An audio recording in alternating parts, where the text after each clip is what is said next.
Episode 5. When Prophet peace be upon him lost his mother. After the event known as the washing of the heart, Ḥalīmah and her husband became worried.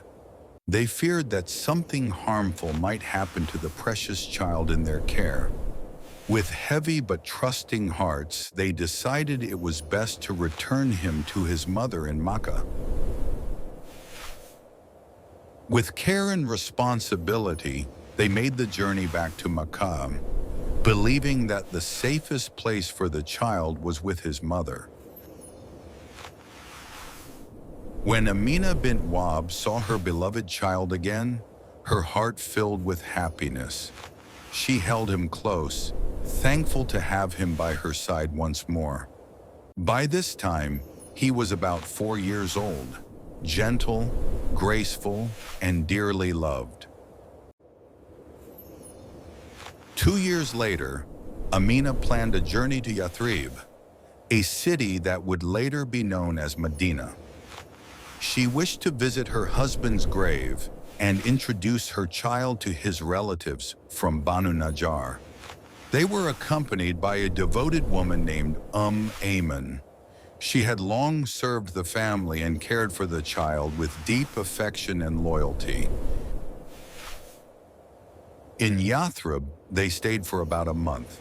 These were peaceful days spent among relatives.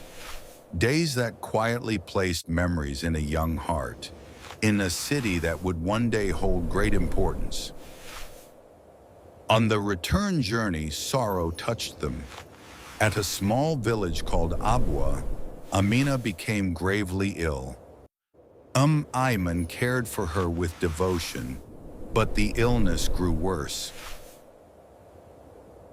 There in the land of Abwā, Āmina returned to her Lord. She was laid to rest, far from her home.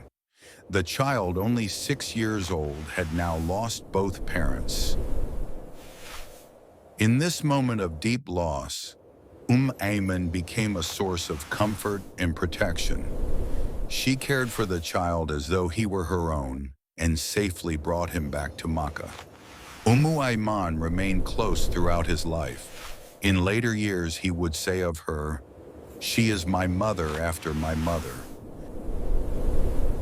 In Makkah, the child was placed under the loving care of his grandfather, Abdul Muttalib, who protected him with deep affection.